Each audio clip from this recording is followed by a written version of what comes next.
should get some wine poured first. Okay. Yeah, before we get to this conversation. Yes. Good stuff, y'all. Custom by myself and my brand. Yes.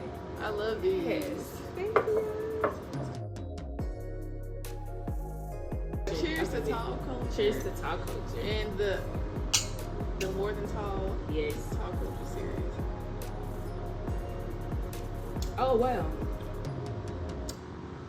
That's good. I know. I'm definitely gonna start, and I love white wine. Yeah.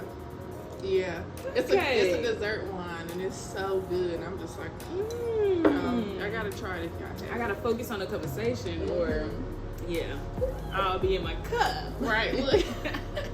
So, welcome to Tall Culture, where we talk about everything tall, uplifted, elevated, and empowering within the tall girl community. So today, we're bringing on a special guest, Miss Adrienne Drake. She's also tall herself. And we're just gonna go into we're gonna call it a girl talk, and talk about some of the things, growing up tall that we experience. And also, we're gonna go into something that I'm just now starting. It's called the More Than Tall series. So the More Than Tall series is basically focused on tall girls that they outside of basketball, outside of sports, stuff like that. What do you do?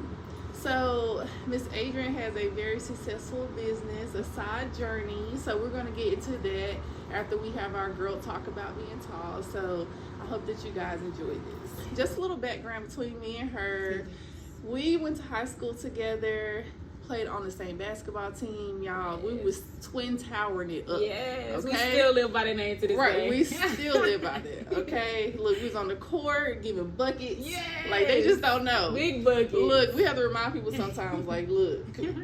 So we had high school all together. We've always empowered and motivated each other, and just tall girl stuff. I've always been able to come and talk to you about certain things. So I really look at you as a sister for sure. And I love you so much. So that's why I'm really happy that she's able to come on this show and come on the More Than Tall series. Also, Miss Adrienne Drake has a business, a nonprofit business on the side is doing phenomenal. Yes. And would you like to talk about that a little bit more? Yes, of course. So Asidejourney is more of an aesthetic merch line, and I had to move into that direction due to finance reasons. Like, if you can't give back to the community if you don't have no money, right? So when it come down to Asidejourney, I simply just use my creativity and artistry to enhance the qualities of life within my community, in which I'm born and raised in West Dallas, and we give back. A specific event is just the school supply drive. So that's something that I'm willing to look forward to every single year in August, and hopefully just continue to collab with different community outreach programs too. So okay, yes. And y'all, we're gonna put her business Instagram right here, okay? And when I tell y'all, she is so creative. She's always somewhere. I'm like, Jake, what are you doing? What you doing? She drawing something, cricket. Like, when I tell y'all, she puts her hard work and energy into her craft. So we're going to go ahead and go a little further. We're going to talk about just growing up as a tall woman. So how tall are you, and where did you get your height from? I would say I haven't been to the doctor in a few months, but I feel as if my whole life I've been either like just 6 foot or 6'1", but on a basketball roster, that put me like 6'2", 6'3". Look. So I had to play like that, in which my aggression really did get to the paint. But as far as that, I got my height from my dad. My mom is a bit of 4'10", so that's definitely crazy. Got it from my dad, and have grown to just be taller than my dad now. Yeah, so that's crazy. You see, your mom is 14. Yes. That's crazy. Like, you really got the genes from your dad. Correct. And the roster, girl, look, that right there. When I tell you, now, y'all, when it comes to men like to use their roster height and actually put it as their real height in real life. Facts. So, say on a dating app or something like that. Yeah. Let me say, I'm 6'4". No, that's your roster height. What's your real height in real life? That's a good one. What's your real height in real life, though? That's a good one. I'm just saying. I just feel like, okay, like, I'm real life 6'2". Don't question me. Don't question it. Don't question her, especially not her. Girl, so what are some of the main components that molded you into like having the confidence as a tall woman now that you went through as a youth?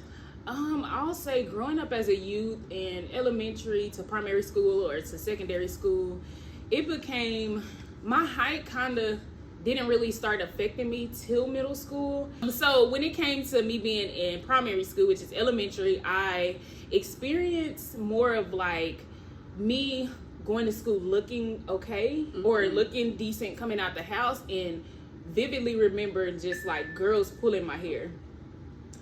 Yeah, like pulling my hair. So I was sitting in a desk. That's like my first bullying experience. It's just like sitting in a desk and someone from behind me, like pulling, new girl at the school, which Amelia Earhart in West Dallas, and she was pulling my hair. So I instantly got aggressive, and the teacher is like, what's going on? Like, are you, well, he didn't even say, are you okay? He was just like, you disrupted my class. And at the moment I'm confused, like, she's pulling my hair. But right, they didn't see that. Correct. Yeah. So I was like, okay, I know how to handle it now. They saw me get mad, and then later on they tried to be best friends with me. So I was like, oh, it was more of, they tried to see who I was, who I am, like what would I do, would I fight? So gradually moving into middle school, my height kind of got a hold of me, in which I started spiking up, in which that's when I took aggression to basketball. That was kind of like my outlet to say, you know what, whatever's going on in life, definitely can deal with it on the court, get all that madness out and head home. Yeah. Especially with the guys, the boys. So you're around guys that's shorter than you, and you can tell that their confidence low, so they want to stone you. Oh, you the tall this or tall that, and it's just like, oh, okay, but you're still down there, right? You know, like, you haven't hit your growth spurt yet. You haven't hit it yet. So, and in those encounters, I just found myself being lost in basketball, which transitioned over into collegiate.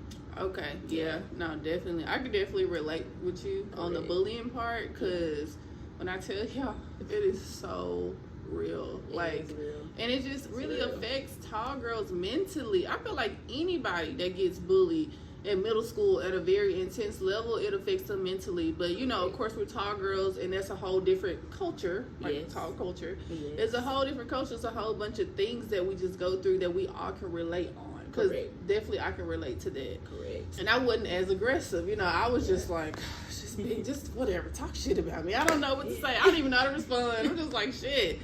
But yeah, definitely relate to that. I guess you touched on this a little bit, but I was going to ask you, did your height play a role in you wanted to play sports? So, you know, you took the bullying, the anger from that, and you just transferred that to sports. It was like, okay, I'm going to take this out over here. Correct. So I don't hurt nobody.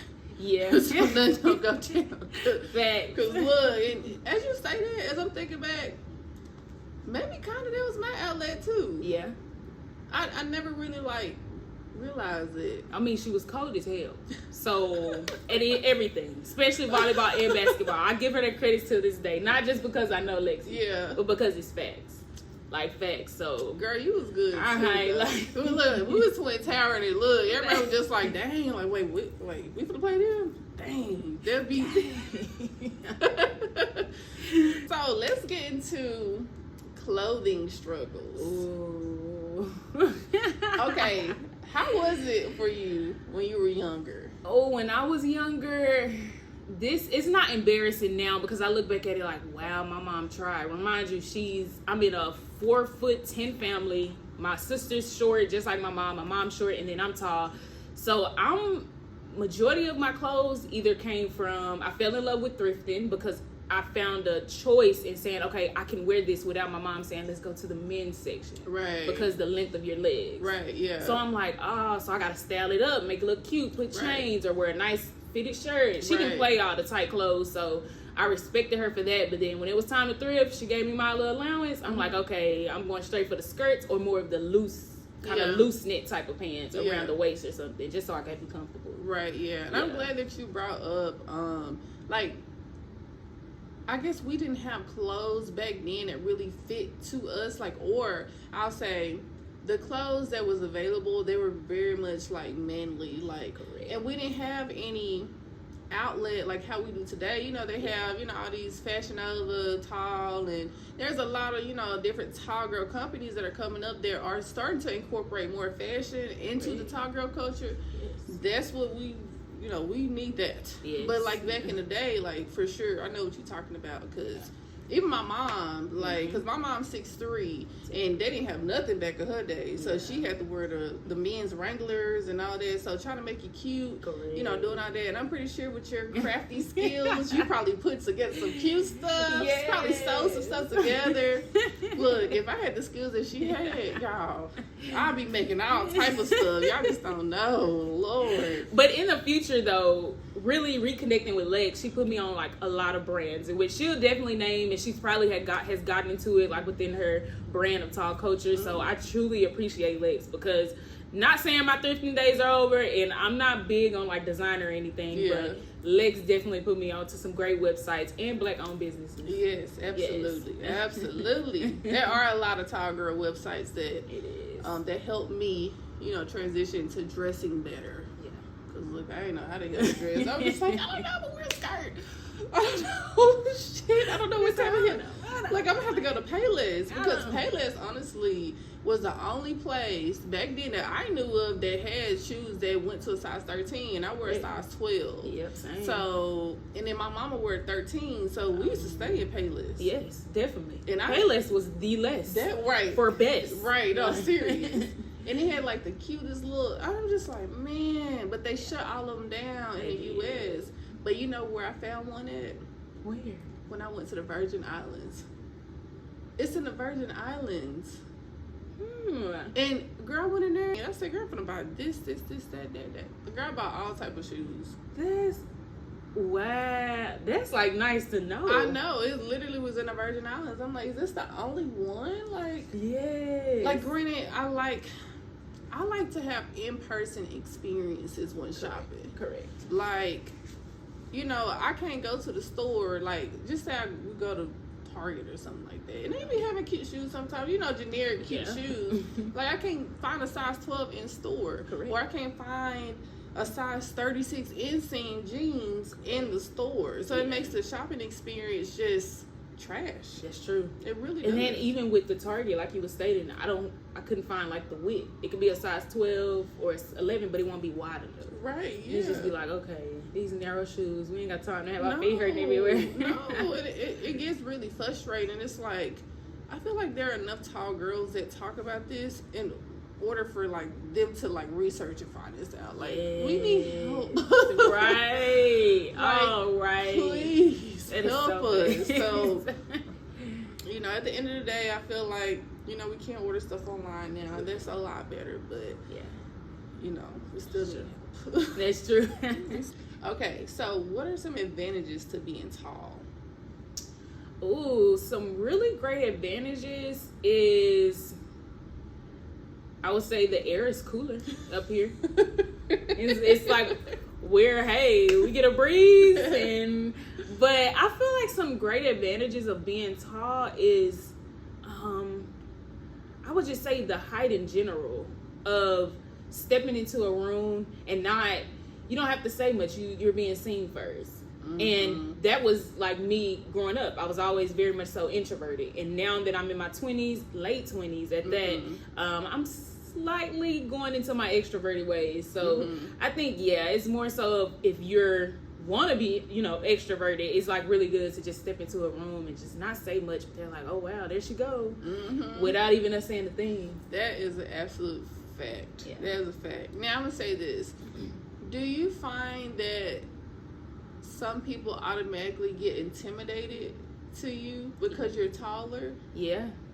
Okay. I will say, and I noticed that growing up too, but then as we're older, we're finding our beauty ourselves. Right. And we don't want to go out looking like anything, you know? So knowing us in particular, with us going out in public as well, you notice, okay, dang, like all eyes on us, but we're not sure how the women feel or how the men feel, because the men can be like, oh, wow, and the women is like, or it could be vice versa. Right, yeah. So I just feel like, to be honest. I've definitely experienced that in the past. Well, now too. Yeah, I feel like people equate height to like power or something like that. And I mean, for the most part, you know, we are powerful women. We grind, go getter type of, you know, deal. Yeah.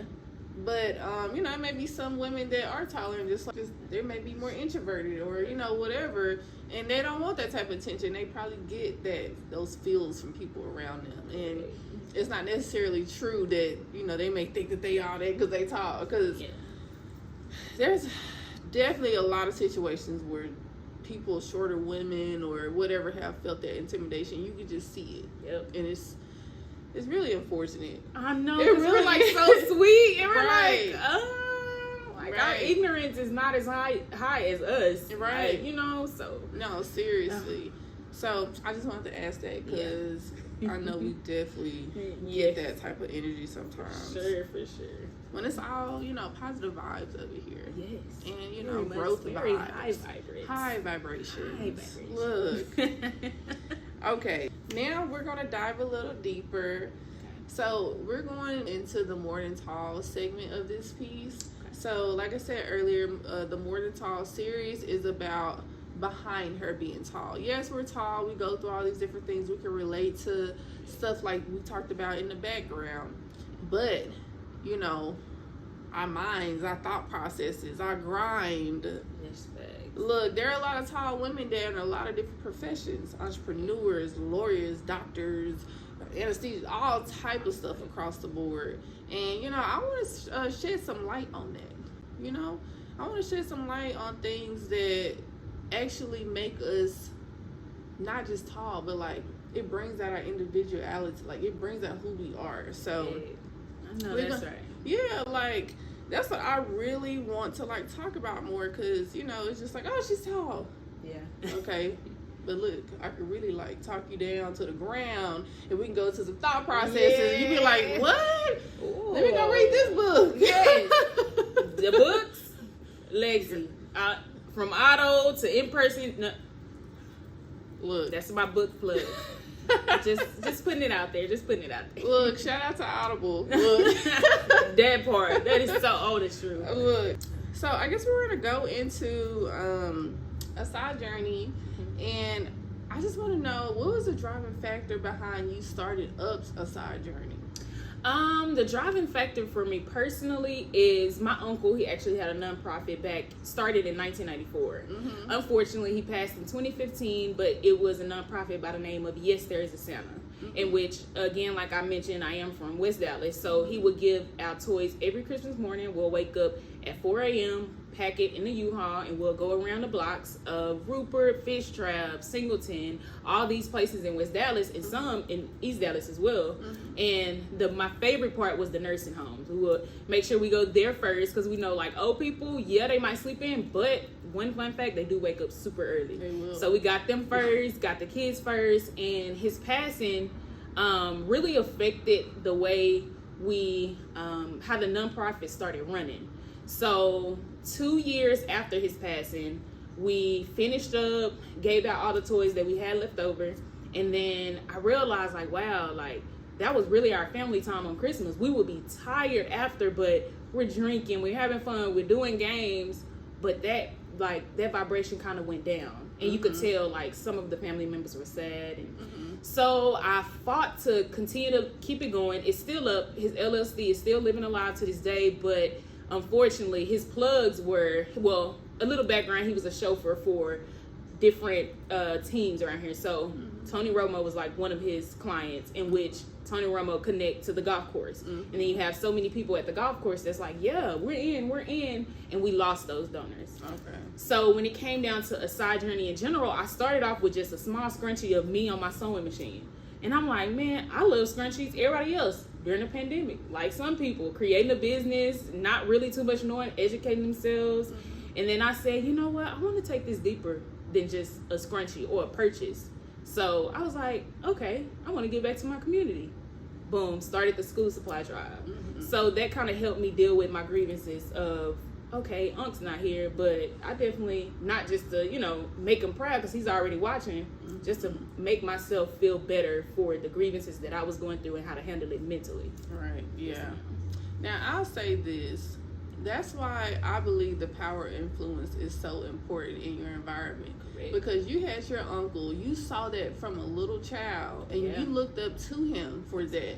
Yeah. And that right there, that's what legacy is about right there. Correct. You inspiring the next generation of your family to take something, a seed that they planted and sowed in the ground and grow into something else. So Kudos to you, girl. Thank you. Kudos to you. And the power of influence is real. It's real. It's real Very in much your so environment. real. Yep. Like that, I love to hear it. Yes, that is a great story, girl.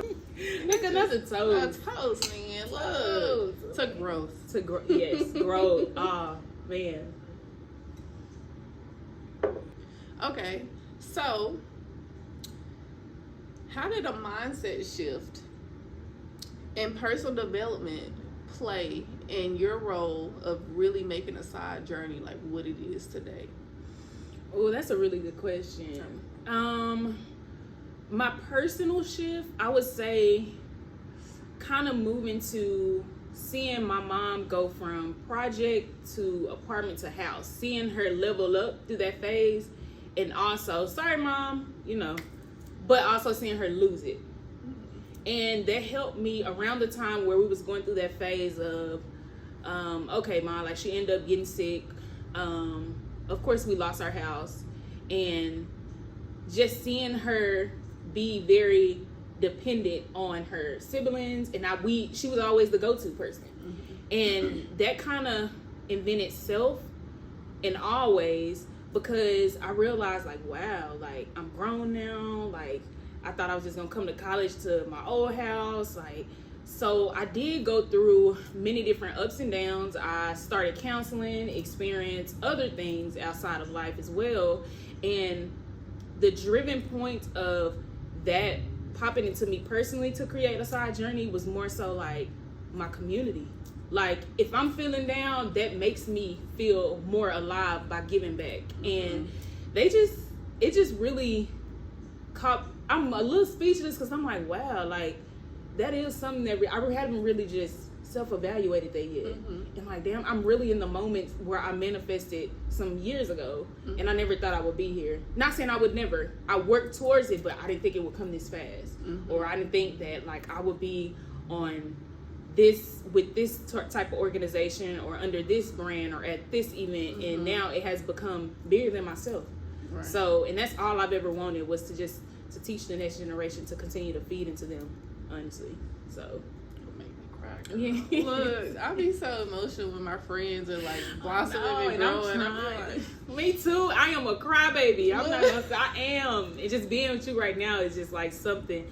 We're here. I know, right? That's all I really can say. Like, we're here. I know, literally, y'all just don't know. We're here. So I know that you said something in there about counseling.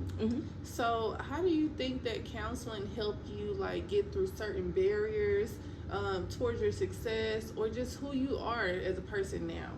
I will say my little cousin actually brought this up to me a few weeks ago. She stated, Adrienne, when you graduated, I was wondering, like, okay, she graduated with this major, but sometimes, of course, others know we don't go into that major. But me, no, I didn't, but I kind of I graduated from UT Tyler with my bachelor's in human resource, minor business. So when it came to the business part, I knew, like, something gonna shake for me, but I just didn't know what. So when it came down to the counseling aspect, that actually came through like a traumatic time in my life where, again, grievances came about. And when that came about, I'm like, man, like my mental health is like messed up. Like I'm angry or I'm real sad. And that's when 2020 rolled around again. So, but I started going to therapy in 2019 for sure, because after a year of just grieving and just wondering why certain people their lives are being taken, or like you're super close to them and you're such an introvert, they literally take the secret to the grave with them, Right, so you're like, I don't know who to trust. Went to therapy. That played a big role in me knowing who I was, what I really wanted out of life, who the people that was around me, was I people pleasing them, or was they taking more from me than I was giving to myself? So I had to realize, step back and say, you know what, I need help. As Black women and Black men, sometimes we shy away from saying, okay, I need help. I don't know who to talk to. I don't want to go talk to this lady or this random man just to get advice. But sometimes they did go to school for that, or even they're just blessed by the grace of God just to know that's their talent and that's their passion. So I trusted who I went to, and I'm just here today.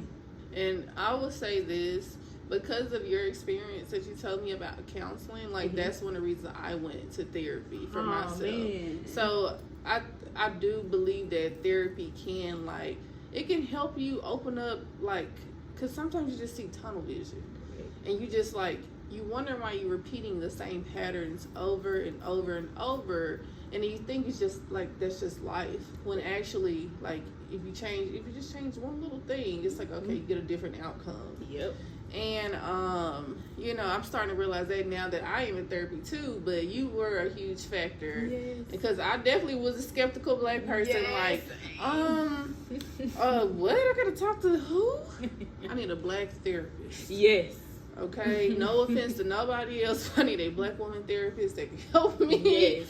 But, you know, they definitely opened up my eyes to a bunch of different things, and sometimes you realize that, like, it's all stemming from one root. Yes.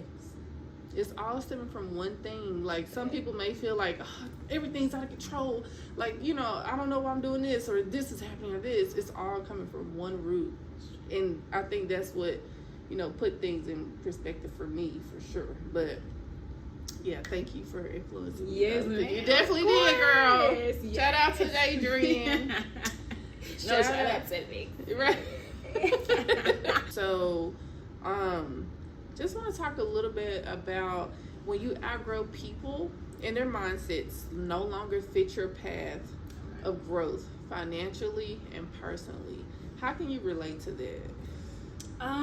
I'll say I can relate to it in multiple ways, because of course you have those elementary friends and middle school friends you've been around for so long, and you guys still connect when you go to college. Mm-hmm. But then, not that college changed your mindset, but just getting away from the house, being very much so independent, growing into that independence, you see like your mindset changes overall.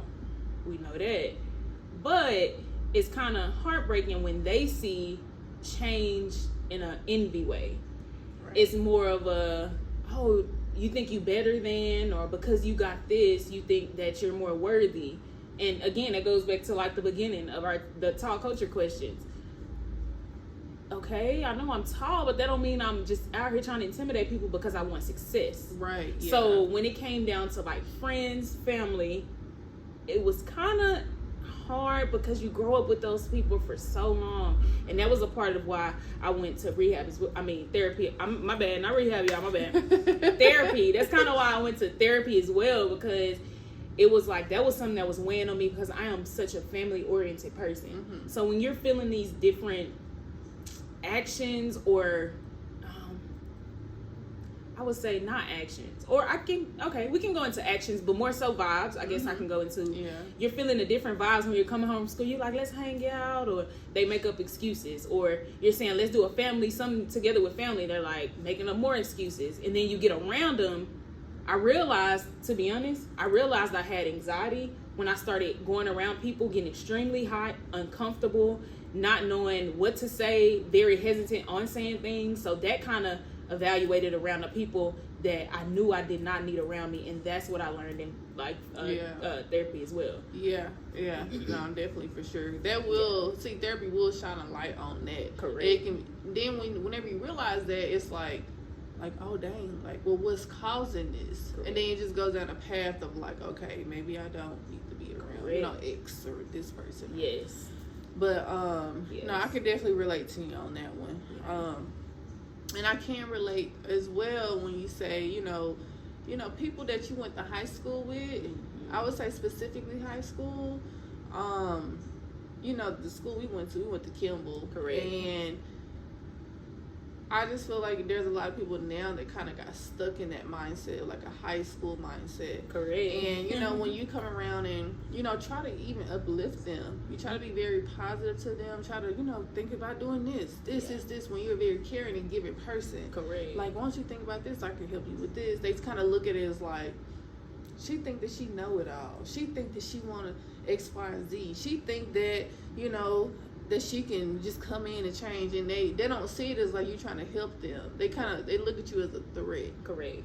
And sadly, and I hate that, and I feel like this is just across the board, like in general. Like it happens all the time with people in general. So it's like kind of like their mind stuck in that popularity era. Yes. And it's like, no, like we're really in real life now. Like what are you doing? I mean, great, you have kids, but are you teaching them what you was lacking? Right. Or, you know, vice versa, because kids can teach you a lot. Right. But it's just like so crazy because they do transparent into that like popularity era. No, yeah, and it's weird, but it's just like, you know, when you're able to like see through it and you just like, okay. You just you just sit back and look. You know, and now, like, when you understand, like, you don't have to, like, you know, go and try to save them or whatever. Because when you try to, it's just like they'd be like, nah. It kind of backfire on you. So, it is sad when it's close friends. Yes. And it's sad when it's even sadder when it's family members around you that does that. And, you know, when you have to step away or take a step back or reevaluate or put them in another circle that you have. Now that right there is it's hard to do. Yeah, sometimes it is hard to do because you love them so much, right? And you're used to their presence, and you're used to like you thinking about childhood things with them. Like, ooh, if we could do this when we was younger, we can go to a bar, or we can create or try to create a business or be creative together. And it's like you think you know it all, you think you this, right? So it gets overwhelming. It does, and you just separate yourself. Right. No, seriously. And then whenever they do decide to, or they have a mental breakthrough or shift or something, always open. I'm always open. Like, okay, cool. Like, I see, like, we have a conversation, because I always say this.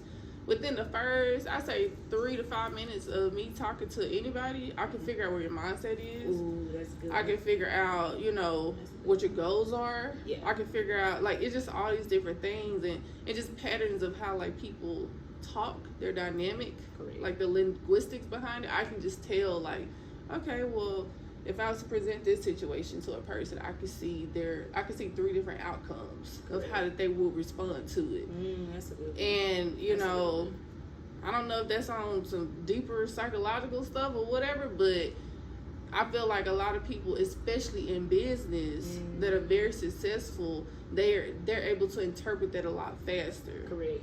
So, correct.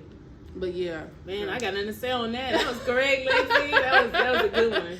That was a good one. But look, sooner or later, y'all gonna realize I'm very analytical, and I'm in my head a lot. But look, I be talking to my friends about stuff all the time. I'm able to go back and forth. Y'all feed me, I feed y'all, and that's like that's the greatest part. Yeah. That feed into each other. That transpires in real life though. It really does. Not just here for the show, but definitely like in real life. Yeah. Like Asidejourney is probably it's who I am, but then the conversations with friends, that's what keeps me driven. That's what keeps it going. Or with any business, or talk culture. You know, with so many other Black businesses, you just be like, wow, we was just having this conversation, now you're doing it. Right. Crazy. Thoughts can become reality. Just remember that all the time. Okay? Yes. So we're at the very end. Oh, baby. Yeah, so... Aww, I know, right? That wasn't a dance for joy. That was like. So, what advice would you give the younger Adrienne? Be more outspoken. Make sure when you step into the room, they seeing your height, but make sure you mean what you say. Do what you want. Don't ever hold back from what you really want to do, because that's kind of how my creativity came about, just being an introvert. But I definitely was like making clothes or sewing clothes or drawing or doing something just to avoid confrontation. So I would say just be that outspoken and a little arrogant if you want. I mean, you was taught, it's okay. We humble. We're very humble. Yeah. But just be that more outspoken and a variety of personalities. Show it. Be seen more. It's okay to be seen more. It's okay. Yeah. Okay. I like that. I love it. Okay, so we are now at the end of the interview, and I just want to thank Miss Adrienne Drake. I call her Drake. Sometimes I call you Adrienne if we want to be, professional. Yeah. See, y'all know how she switch it up. We love Lexi. Yeah. So. But I just want to thank you so much for coming on my show. And I know I talked to you about this idea before, and now it's here, and we're doing it. So nice. thank you so much for being my first person on the More Than Tall series. And I wish you nothing but success in your business, money, growth, personal development, whatever. I wish you nothing but the absolute best in any and everything that you do. And I love you so much, girl. You just don't know. And the same in return. And the same in return. Man, I just want to give you your flowers now. Just to know that the growth that we've shown over the years, from just high school to collegiate, being athletes there, and then transpiring to badass females now. Oh man, black females now. Yeah. Black goddesses. Black goddesses. That's what we are. Black goddesses. Let's keep it going. Black goddesses. And I just really want to give my friend her flowers now, because it's more in store for tall culture. And just to know, like, I'm here beside you. We finna take over the world. Look, at this point. I just don't know. I love my friends. But okay, so that is the end of this video. Thank you guys for watching. Make sure that you like, comment, and subscribe on this video. If you're a tall girl, look, go ahead and comment below your height, where you're from, stuff like that, and I'll definitely give you a follow back and shout you out in the next video. Okay, so thank you so much, and I hope that everyone has an amazing rest of their day. Bye, guys. Yeah, we know what the fuck we're doing. Yeah, I can be myself now. We know